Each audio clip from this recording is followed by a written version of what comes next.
Okay, let's see how far we can get now, looking at David in the context now of the Napoleonic era, and then beginning to look at some of his students. As I just pointed out, Napoleon Bonaparte ultimately was the heir to the French Revolution. After a decade of internal upheaval and ambitious wars all over Europe, France was ready for a strong leader.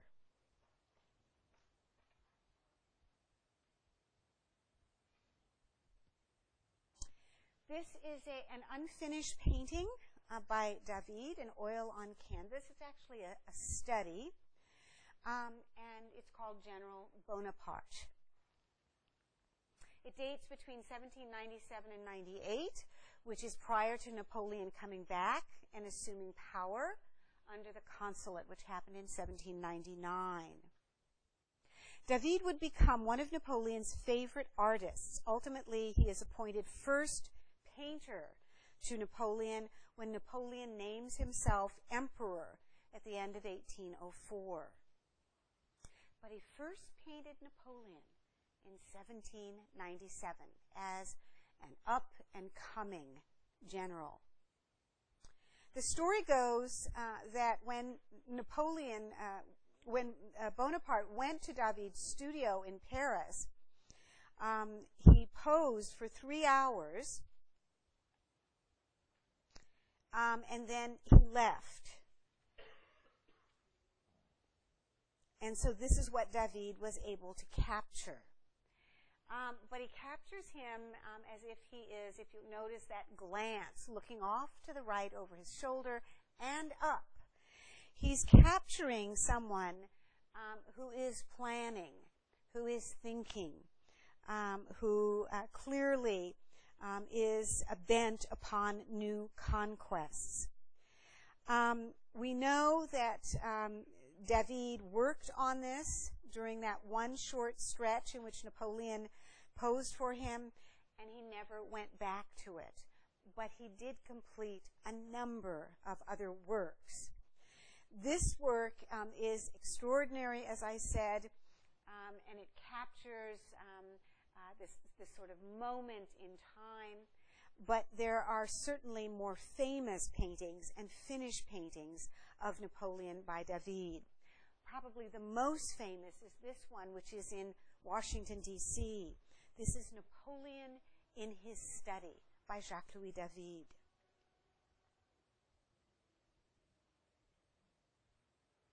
I always go and visit Napoleon when I'm in New York. You have to go to the top of the grand staircase in the Met, go in through the glass doors and turn right, and there he is. This is certainly the most famous image of Napoleon. It shows him in the palace in Paris in 1812. He is specifically in his study, in other words, in his office. This was not an imperial commission. It was a private commission.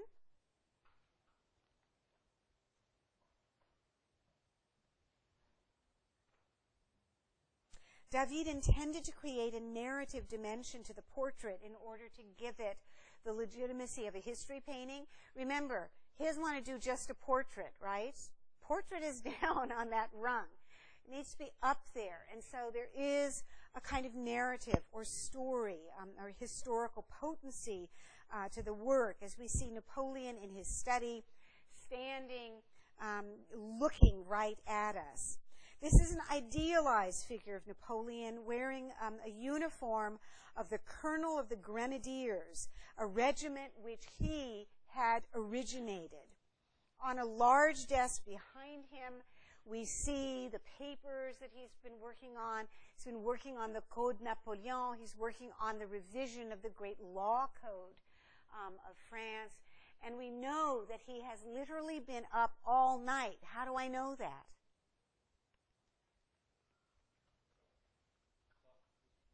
Yeah, so the clock says 20 minutes to 4 in the morning, right? We know that the sun is just coming up because there's a doorway here and there's just a little bit of the dawn light coming in. And what about this? This poor man has spent the entire night working for the good of France. His candles have burned almost completely out. But he is ready to go out and to review his troops. So he is in his uniform. His saber is right next to him so that he can put it on, and he can move on to the next challenge. There are associations to classical statuary, and in particular in the way that Napoleon is represented. But it's quite a fascinating pose, and you've probably seen it before. Have you ever seen this pose where you have a figure who sticks his hand inside of his jacket? So the origins are somewhat disputed, but we know that by the 18th century in England, that this was a very fashionable pose, that it had implications of modesty and moderation and self-control. Isn't that interesting? Someone sort of invents this pose, and then it begins to be used over and over again. So there's Napoleon, and one hand under his vest as he looks towards us. The picture is pure propaganda. The message is clear, and in a sense, I suppose, it represents what we've said about David, that a picture should be educational. It should tell us something important that we need to learn. And here it is, that we have a powerful military leader who is also a brilliant statesman and administrator and legislator, whose capacity for work, for our sake, is absolutely unparalleled. It's a very different image from the kind of overblown ceremonial portraits of the French kings of the 18th century that we looked at just a few slides back. It is in many ways then evocative of the style of neoclassicism, yes? Much more reduced or delimited in terms of the space, and certainly does not have that ornate quality that I remind you we saw in the rulers, the last rulers, the kings of France. Many other artists were employed in support of the Napoleonic regime, as we're going to see. But David was Napoleon's favorite. And we can see why. He looks terrific here. You know, Napoleon was short. He was like 5 feet 2 inches tall. He had a big head in relation to his body. He was balding. He used to comb his hair, you know, the comb over. He used to comb his hair forward. Here he looks rather handsome. So David again has idealized Napoleon. David's talents, however, were wasted on large-scale documentation packages for the emperor. I show you, for instance, in the Louvre in Paris. I specifically shot this so you could see the size. So even if I tell you the size, this is absolutely huge. This is the coronation of Napoleon and Josephine, commissioned in 1804, completed between 1805 and 1808. 20 feet 8 inches by 32 feet 1 inch. You never have to give me those dimensions back, but it is huge. As this work evolved, and David worked on it by submitting drawings, preparatory drawings and sketches to Napoleon, and Napoleon kept demanding changes, and ultimately the painting was heavily censored. In other words, does this represent the actual coronation of Napoleon and Josephine if we had employed a photographer to shoot it?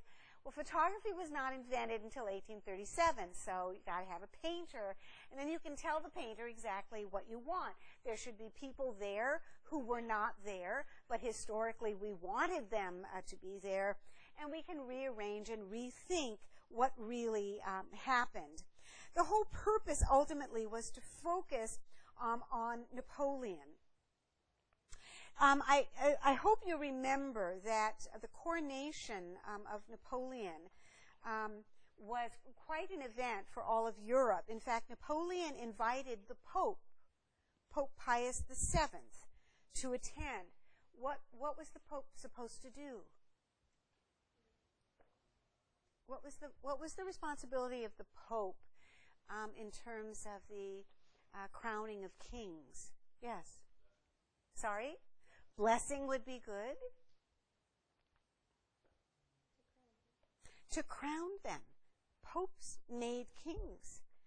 You remember this all started with Charlemagne in the year 800 on Christmas Day, that Charlemagne, this Frankish barbarian king, went to Rome and the Pope crowned him, which absolutely infuriated the emperor at Constantinople. Because the church in the West was taking over the authorities that were by rights the authority of the emperor in the East at Constantinople. The emperor at Constantinople was so angry that this had occurred, but couldn't do anything because didn't have an army large enough to invade the West and fight Charlemagne. So Charlemagne begins the tradition of what's called the Holy Roman Emperor in the West, and eventually he was recognized as Holy Roman Emperor. He begins then a cycle where it is assumed that to become emperor, you have to be crowned by the Pope. No one ever wrote it down. It didn't come from Jesus. It came from the papacy, that popes make emperors. Do you remember what Napoleon did? As Pope Pius sat there. Here he is, sitting there on the throne in Notre Dame in Paris.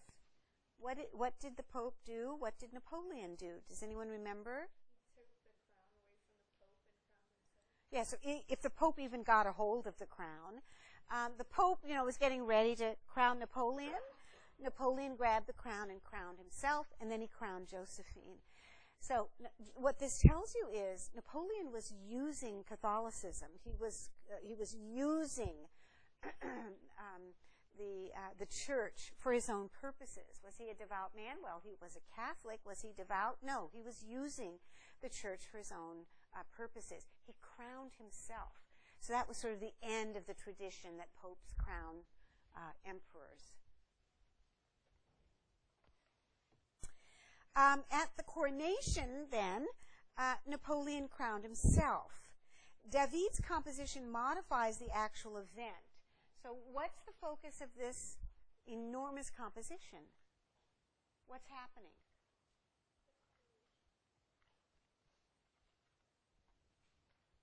What's Napoleon doing? Crowning Josephine, crowning his wife. There she is. She's kneeling down. It was censored in this way. Napoleon's advisors said to him, "This doesn't look good. It doesn't look good to have a painting like this where you're crowning yourself. It should be altered so that you do not appear arrogant, and that this doesn't go, this won't go over well in terms of propaganda. So let's change it, and the focal point will be your crowning of Josephine." And that's how it happened. That's how David changed it. Monarchy was restored in France in 1814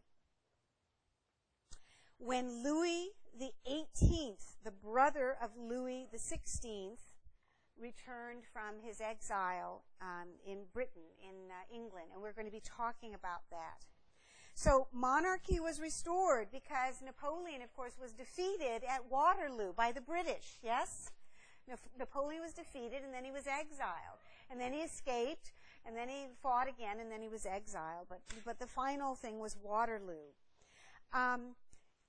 If you remember correctly, Jacques-Louis David, who was still painting in France when monarchy was restored in 1814, had voted for the death of Louis XVI, the brother of Louis XVIII, who has returned to France to take over the throne.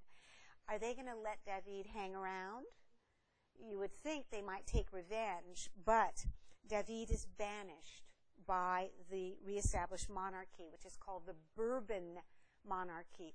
Bourbon, B-O-U-R, B-O-N, because that's the name of the family, the line.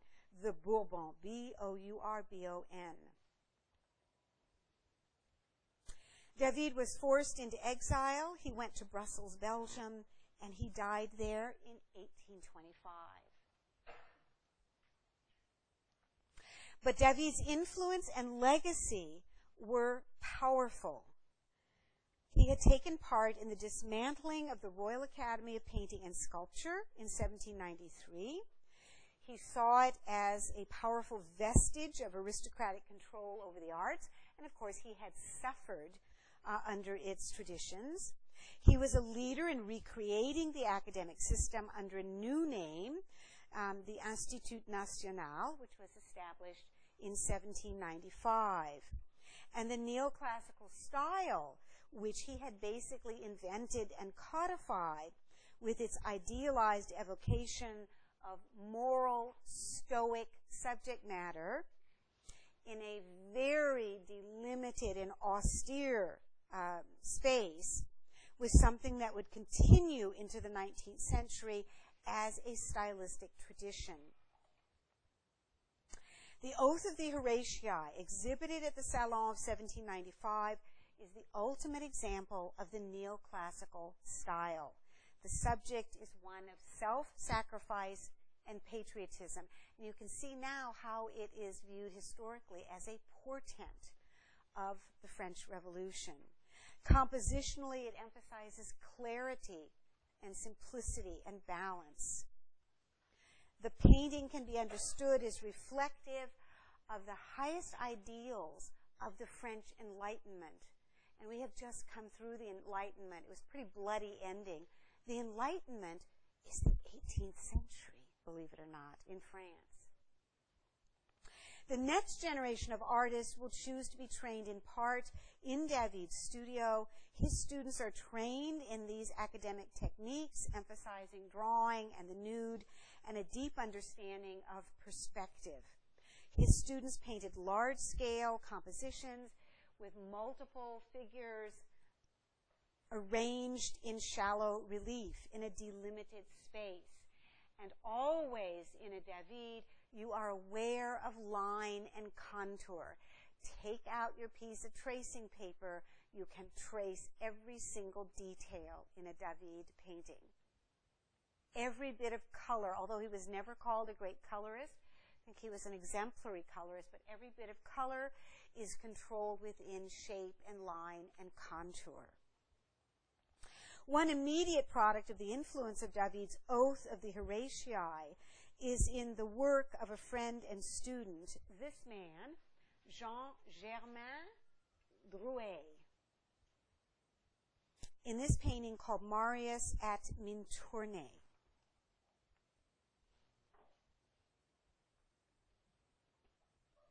One year after the Oath of the Horatii, okay?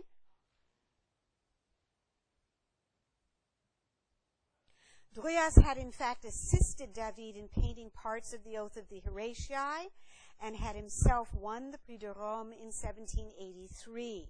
They were very close friends.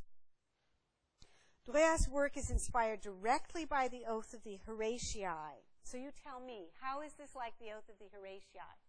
And why is that general's foot cut off? That's not a very good reproduction. I apologize. Why is this like the Oath of the Horatii?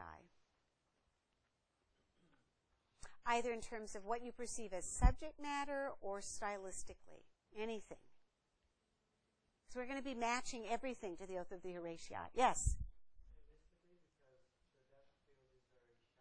Very shallow. We're in a tent, actually. And so we are basically looking at a very delimited space here, even though perspective is used to create a sense of dimensionality. What else? People in the back. What else? Yes? Yeah, the poses are very structured. You're absolutely right. And again, probably based on classical statues with these sharp angles and the balance of one figure that's very angular on the left and one that's seated and a little bit softer on the right-hand side.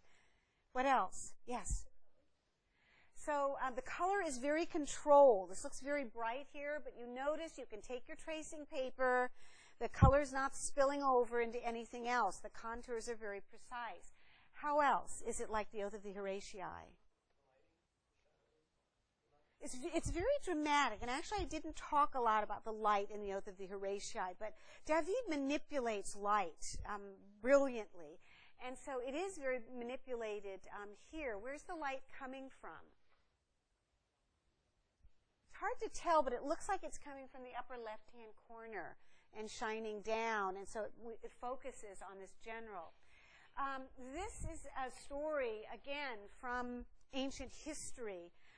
The story of a Roman general who was unjustly sentenced to death. His executioner was a young soldier who has been told, go in and do it. And he's entered the tent of the general.